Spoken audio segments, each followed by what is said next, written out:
Hoy seguiremos aprendiendo cómo crecer en nuestra fe. Por favor, ubíquense en Hebreos el capítulo 11, el verso 35. Veremos hoy sobre la experiencia de dos mujeres madres en el Antiguo Testamento que después de haber muerto sus hijos los tuvieron de vuelta vivos. Esto es lo que dice en el verso 35 del capítulo 11 de Hebreos. Las mujeres recibieron sus muertos mediante resurrección. La gran proeza lograda por la fe que el autor de Hebreos remarca aquí es la resurrección de personas. Y vemos que el autor aquí, en una sola frase, solo menciona este hecho de la resurrección. No da nombres. Pero en el Antiguo Testamento, en los libros de los reyes, encontramos a dos mujeres que tuvieron esta experiencia. Una está en el libro, en Primera de Reyes, el capítulo 17, los versos 8 a 24. Se trata de la viuda de Sarepta y está relacionado con el profeta Elías.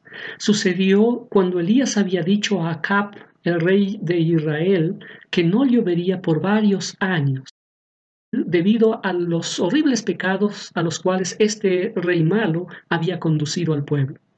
Pero Dios quería proteger a Elías de esa dura sequía.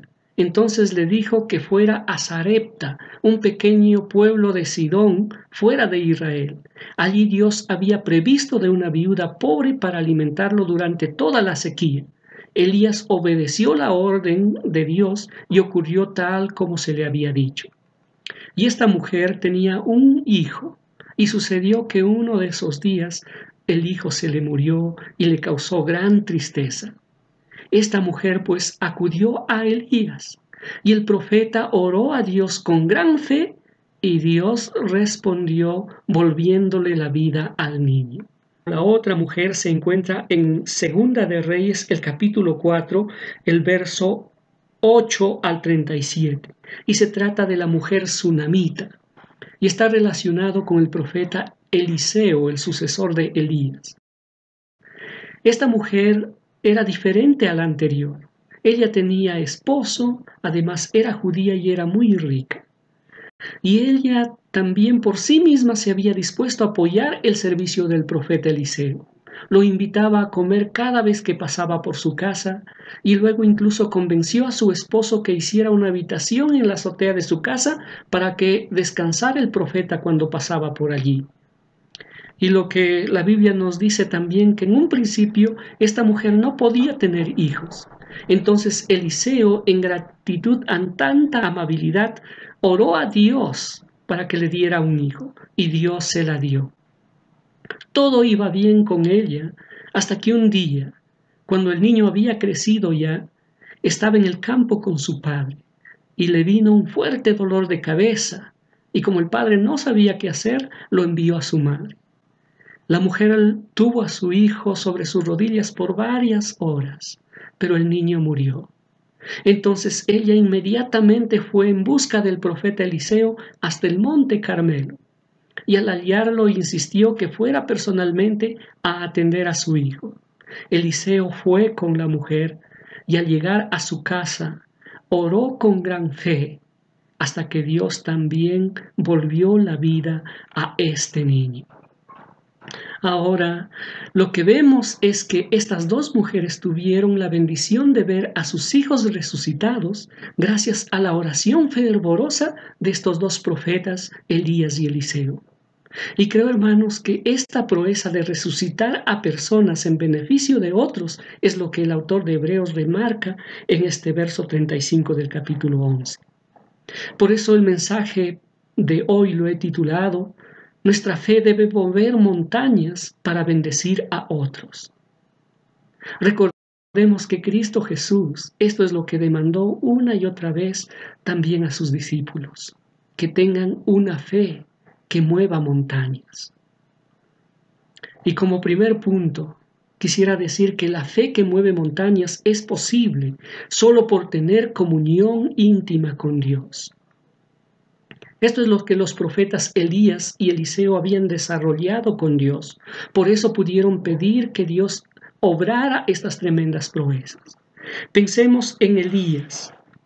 En Primera Reyes, el capítulo 17, los versos 21 y 22, vemos que él sencillamente suplicó a Dios que volviera la vida al hijo de la viuda, y Dios lo hizo. Dice en el verso 21 y 22: y clamó a Jehová y dijo: Jehová Dios mío, te ruego que hagas volver el alma de este niño a él. Y Jehová oyó la voz de Elías, y el alma del niño volvió a él y revivió. La confianza íntima de Elías con Dios se ve por la oración muy personal y cercana que tenía con él. Elías consideraba que Jehová era su Dios. Jehová Dios mío, le dijo. Y también se evidencia por el tamaño del pedido que le hace. Le pidió que volviera el alma o la vida a este niño. Y este pedido no es algo pequeño. Y nosotros sabemos que nadie es capaz de pedir algo tan grande a otra persona si no tiene un alto grado de confianza. Elías pues tenía una inmensa confianza con Dios. Elías confiaba en Dios porque había desarrollado una vida de comunión íntima con Él. Y esto era producto, como dijo nuestro hermano Fernando la semana pasada, de que Elías caminaba con Dios, vivía haciendo su voluntad cada día. Por otro lado, Eliseo resalta también él en su labor dos cosas muy importantes. Dice en 2 Reyes, el capítulo 4, verso 33. Entrando él entonces, cerró la puerta tras ambos y oró a Jehová. Cerrar la puerta de la habitación para orar a solas a Dios es una práctica de comunión íntima con Dios. Cristo mismo lo enfatizó en su enseñanza como una regla de oración genuina. Recordemos en el Sermón del Monte, les dijo a todos los que le oían. En Mateo 6:6 dice: mas tú cuando ores, entra en tu aposento y cerrada la puerta, ora a tu Padre que está en secreto. Y tu Padre que ve en secreto te recompensará en público. La oración en secreto, hermanos, produce comunión íntima con Dios. Pero Eliseo también resalta la persistencia en la oración. Dice en Reyes 4:35, volviéndose luego se paseó por la casa a una y otra parte, y después subió y se tendió sobre él nuevamente. Y el niño estornudó 7 veces y abrió sus ojos. Lo que notamos es que Dios no respondió a Eliseo inmediatamente su pedido. Y no fue porque a Eliseo le faltara fe, sino que Dios esperaba que Eliseo expresara perseverancia en su oración. Ahora, hermanos, este tipo de fe que Elías y Eliseo mostraron también es posible en nuestras propias vidas. Pues estos profetas no eran superhombres. El apóstol Santiago, por ejemplo, hablando de Elías, dice que Elías era una persona como cualquier creyente de entre nosotros. Y en el capítulo 5, los versos 16 y 18, Santiago, al escribir sobre el orar por nuestras propias necesidades, dice lo siguiente sobre Elías: confesaos vuestras ofensas unos a otros y orad unos por otros para que seáis sanados. La oración del justo puede mucho. Elías era hombre sujeto a pasiones semejante a las nuestras, y oró fervientemente para que no lloviese, y no llovió sobre la tierra por 3 años y 6 meses. Y otra vez oró, y el cielo dio lluvia, y la tierra produjo su fruto. Lo que Santiago está diciendo de Elías, y claro, es lo mismo con Eliseo, que ellos eran hombres débiles al igual que nosotros. Pero Dios hizo muchas grandes proezas con la fe de ellos, debido a que habían desarrollado una íntima comunión con Él. Entonces, hermanos, cada uno de nosotros también sí podemos y debemos desarrollar una fe que mueva montañas. Y el camino para hacerlo es el mismo que Elías y Eliseo: desarrollar una fuerte comunión con el Señor.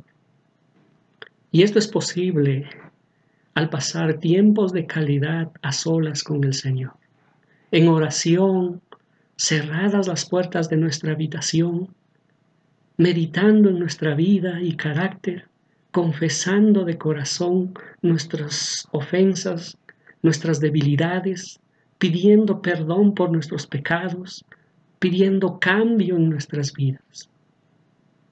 Pero también dedicándonos seriamente a la lectura personal de la Biblia, porque en ella nosotros vamos a conocer más al Señor y sobre todo vamos a conocer cuál es su perfecta voluntad. Sin hacer estas cosas, no vamos a poder nosotros con nuestra fe ni siquiera mover un pelo. Pues para tener una fe que mueva montañas, se requiere estar convencidos de cuál es la voluntad del Señor, ya que solo ella nos enseñará a saber, nos va a enseñar a saber pedir. No cualquier cosa, sino solo aquellas cosas que el Espíritu Santo nos ha convencido están de acuerdo a la voluntad del Señor. Y conocer la voluntad del Señor nos va a librar de dos cosas: de hacer pedidos sensacionalistas impulsados solo por nuestras emociones, y por otra parte nos va a librar de tener dudas en nuestro corazón cuando estemos pidiendo. El apóstol Juan, en su primera carta, el capítulo 5, los versos 14 y 15, creo que declaran esta verdad de la que le estoy hablando. Dice lo siguiente: y esta es la confianza que tenemos en Él, que si pedimos alguna cosa conforme a su voluntad, Él nos oye. Y si sabemos que Él nos oye en cualquier cosa que le pidamos, sabemos que tenemos las peticiones que le hayamos hecho. Hermanos, Dios va a obrar tal como se lo pedimos, cuando nosotros estamos convencidos que nuestro pedido es conforme a su voluntad. Entonces, nuestra tarea y responsabilidad de cada uno de nosotros los creyentes es desarrollar primero una comunión íntima con Dios. Solo eso nos va a capacitar para la fe que mueve montañas. En la parábola de la vid y los pámpanos de Juan 15, creo que Cristo resalta este tema de la comunión con Dios. Y el verso 7 del capítulo 15 de Juan creo que resume dicha realidad de la comunión. Dice esto: si permanecéis en mí y mis palabras permanecen en vosotros, pedid todo lo que queréis y os será hecho. Podemos tener una fe que mueve montañas, pero sí tenemos una comunión íntima con el Señor. Nuestra fe debe mover montañas, hermanos, para bendecir a otros. Y en segundo lugar, nuestra fe debe mover montañas para bendecir a los que tienen devoción por Dios. Esto es lo que vemos en Elías y Eliseo, lo que les movió a interceder con gran fe por los hijos de estas mujeres fue que ellas también habían expresado con sus acciones respeto y amor a Dios, al brindar ayuda a los profetas. Veamos qué es lo que hizo la viuda de Sarepta. En Reyes, el capítulo 17, en el verso 9, Dios le dijo a Elías lo siguiente: levántate, vete a Sarepta de Sidón y mora allí. He aquí yo he dado orden allí a una mujer viuda que te sustente. Lo que vemos es que Dios había escogido escogido a esta viuda para alimentar a su profeta. Y lo interesante es que Jesús en Lucas 4, 25 y 26 hace entender que en Israel había muchas viudas que hubieran podido hacer esta tarea. Pero Dios escogió a esta viuda gentil porque en esos momentos solo ella tenía un corazón temeroso a Dios. Eso se evidenció en que cuando Elías llegó a Sarepta y le pidió agua y pan a esta mujer, ella estuvo muy dispuesta en compartirle, a pesar de que ella tenía la última comida para ese día. En la narración vemos que Elías, cuando llegó a Sarepta, encontró a esta mujer recogiendo su leña para preparar la última harina que le quedaba para... Luego ella le dijo esperar la muerte porque la sequía le había alcanzado también a su pueblo. El temor y respeto a Dios de esta viuda la permitió, por un lado, tener alimento durante toda la sequía, para ella y para su hijo, porque no se acabó la harina de la tinaja ni el aceite que tenía. Pero la más grande experiencia que recibió fue que por la fe de Elías tuvo de vuelta a su hijo por resurrección. Qué tremenda experiencia en la vida de esta mujer, recibida por su gran devoción a Dios. Ahora, por otro lado, reflexionemos en la mujer tsunamita. El escritor de Segunda de Reyes dice que el propósito de que esta mujer rica invitara al profeta Eliseo a comer y que luego convenciera a su esposo a preparar una habitación para descansar fue que ella había llegado al convencimiento de que Eliseo era un varón santo de Dios, dice en 4:9. Ella entendió que Eliseo era siervo de Dios, valoraba ese trabajo del profeta y ella buscó contribuir con ese servicio. Y esa devoción a Dios resultó en bendición para ella. De tener un hijo en primer lugar y luego, a la muerte de ese hijo, verlo resucitado, gracias a la oración fervorosa del profeta Eliseo. Por lo que vemos, hermanos, Elías y Eliseo no usaban su gran fe como ellos quisieron, ni lo usaron para beneficiar a todo el mundo, sino solo a quienes fueron, por así decirlo, dignos. De hecho, en esos días, muchas madres sufrirían el dolor de perder a sus amados hijos, pero estos profetas no fueron a resucitarlos. Estas mujeres tuvieron ese privilegio porque también habían expresado fe en Dios y lo demostraron por su gran devoción a Él. Y esto sigue siendo así hasta el día de hoy, hermanos. La devoción va de la mano con la fe que mueve montañas, o tal vez al inverso. La fe que mueve montañas está muy relacionado con la devoción al Señor. Por tanto, lo que a nosotros nos toca es aprender del buen ejemplo de devoción de estas mujeres. Y lo que ellas nos enseñan es que la devoción a Dios no está sujeta a las circunstancias, ya sea favorables o desfavorables que podamos tener en esta vida. Pues fíjense que una de estas mujeres era muy desfavorable, era viuda, además pobre y gentil. Y mientras que la otra era muy favorecida, era casada, tenía muchos recursos y además era judía. Pero ambas tenían algo en común, gran devoción a Dios. Esto pues nos habla fuertemente de que la devoción a Dios no depende de nuestras circunstancias. La mayoría de nosotros en estos días, hermanos, pasamos por diversas necesidades. Las más duras tal vez son las necesidades económicas. Luchamos para conseguir alimento. Otros tal vez sufren por pagar su vivienda. Los estudios son una carga. Y no solo las necesidades materiales.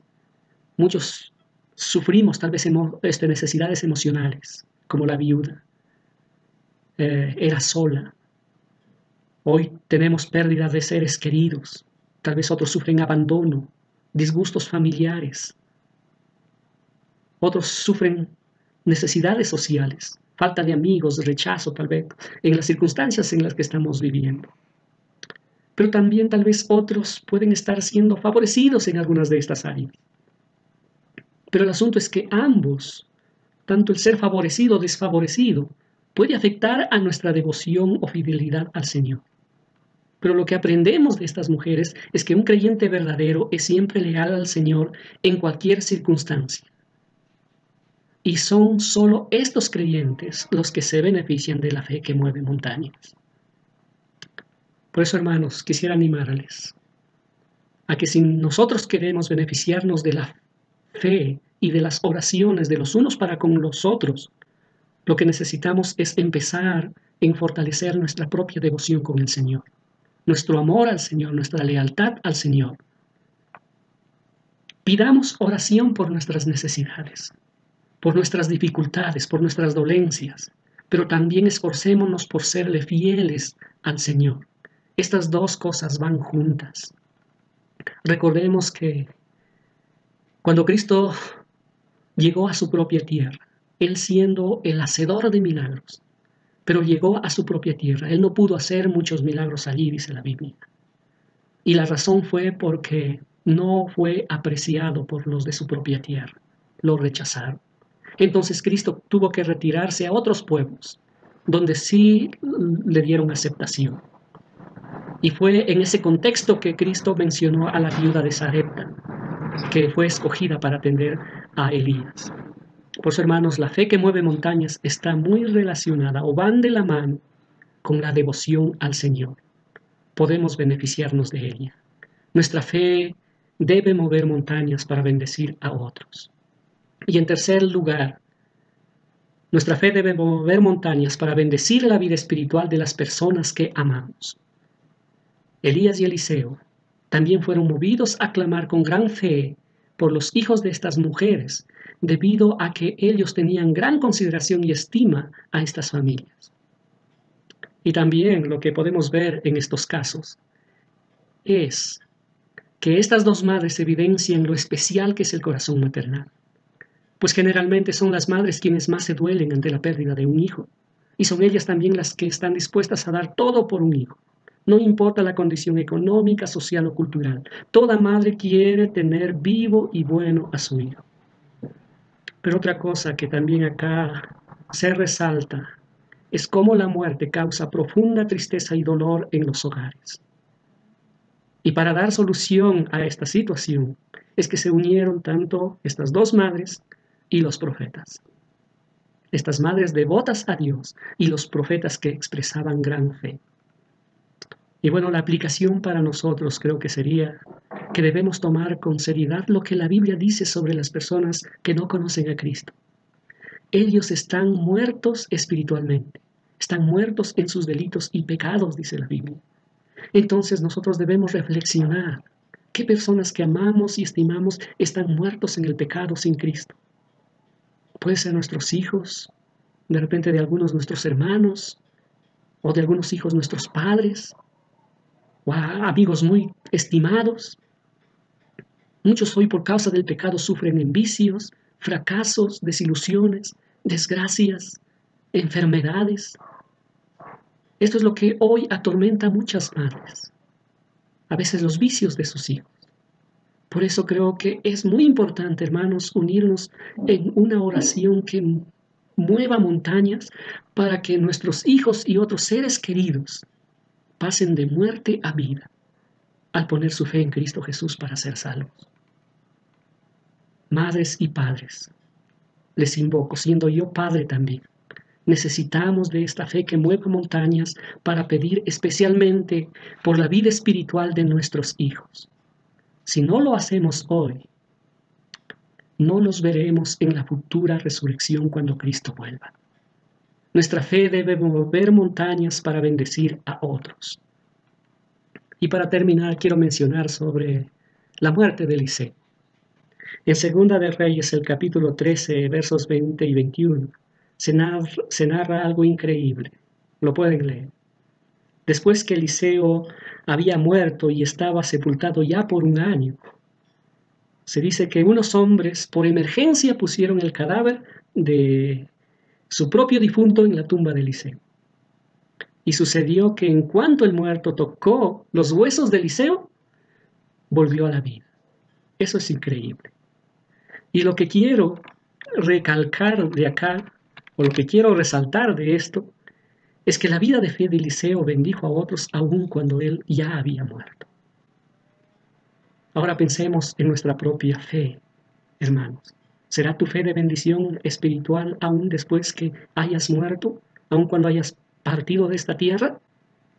Nuestra fe debe mover montañas para bendecir a otros. Pero primero debemos tener comunión íntima con Dios. Luego podremos bendecir a quienes tienen devoción por Dios y también bendecir a las personas que amamos.